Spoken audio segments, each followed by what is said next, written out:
Mr. Speaker, members of the House, today I rise to speak about something that affects every family, every business, every school, and every hospital in the Commonwealth, and that's energy reliability, or the growing lack of it here in Virginia. This is an issue that's no longer theoretical, it's no longer distant, it's no longer something we can afford to ignore. Virginia's electric grid is under real and growing strain, and unfortunately we've made some policy decisions that are actively making it worse. Right now, Virginia is increasingly dependent upon electricity generated outside of our borders, particularly from West Virginia and Pennsylvania, to keep our lights on. We import that power over long transmission lines instead of producing it here where it's used. That's not energy independence, it's energy vulnerability. And the hard truth is, the further the electricity travels, the more of it that we lose. Long distance transmission is inherently inefficient. Power is lost as heat, lines become congested, and reliability declines. When demand spikes during cold snaps like we just experienced or heat waves, we are competing with other states for the same electrons. This past week's weather is a perfect example. Where Virginians needed power the most, solar generation contributed little or nothing to the grid, according to PJM.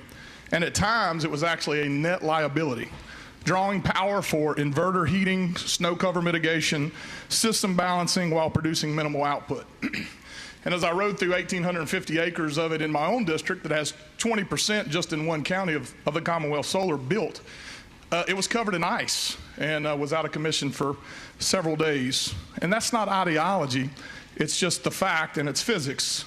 Solar is intermittent. It does not perform well during winter storm mornings, cloudy days, prolonged cold spells, exactly when the demand is the highest. We continue to plan our energy future as though intermittent resources were enough to carry that load. They simply cannot. And what Virginia needs most right now is dispatchable, efficient, in-state generation that can respond instantly to demand, stabilize the grid, and operate in all weather conditions. That means modern natural gas, combined cycle plants built here in Virginia. Combined cycle plants are not relics of the past. They are among the cleanest, most efficient, large-scale generation technologies in the world, capable of reaching efficiency levels above 60%, and they ramp up quickly, or at least as quickly as possible given the regulatory environment that they have to deal with both on the state and the federal level. They complement renewables, and they dramatically reduce emissions compared to older coal and oil facilities. Other states we are currently buying energy from now still use those older technologies. Most importantly, they provide certainty. They don't depend on the sun shining, they don't depend on the wind blowing, they don't depend on importing power from another state when transmission lines are strained.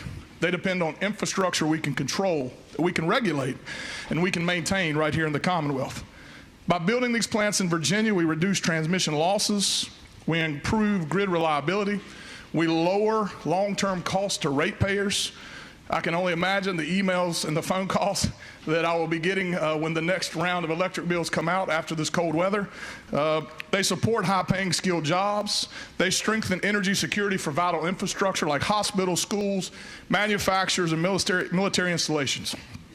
That means nuclear power as well, as we hopefully work together to make Virginia the nation's leader in robust, dispatchable SMR technology. Let's be clear.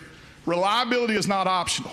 You can't run a modern economy or protect public safety and national security on best case assumptions. Virginia can and should pursue cleaner energy, but we must do it without sacrificing reliability, without forcing premature shutdowns, and without placing our energy future in the hands of other states. If we want affordable power, resilient infrastructure, and economic growth, we must stop outsourcing our energy needs and start investing in robust, efficient, dispatchable generation here at home. Virginia can lead. Virginia should lead. Virginia can innovate, but Virginia also must be practical. The grid does not care about policy targets. It cares about supply, demand, and physics. So, Mr. Speaker, let us find a pathway forward together. I can count, Mr. Speaker. And so I understand that we must work together to solve what I believe is the most pressing issue to face Virginia economically. From the cost to the ratepayer to impact on economic development projects, there's simply not enough energy to power our burgeoning economy. To the safety and security of our Commonwealth's infrastructure, public safety, and most of all, our most valuable resource, our people, including the most vulnerable among us. We must find a path that balances the priorities from both sides of the aisle, but keeps affordability, reliability, and sustainability first and foremost, so Virginia is not left out in the cold or in the dark. So, Mr. Speaker, this is not an argument against clean energy. It's an argument for balance, seriousness, and realism. Virginia must engage in respectful, fact-based dialogue about the immediate future of baseload and dispatchable energy, not years from now, not after a crisis, but now. In closing, Winter Storm Fern was a warning, not a failure, but a reminder of how close the margin can become. It calls us to lead with prudence rather than ideology, with planning rather than wishful thinking, and with cooperation rather than partisanship. The grid does not care about politics. It responds to physics, fuel, and preparation. So let us work together now to take on this issue and solve it for all of Virginia. Thank you, Mr. Speaker.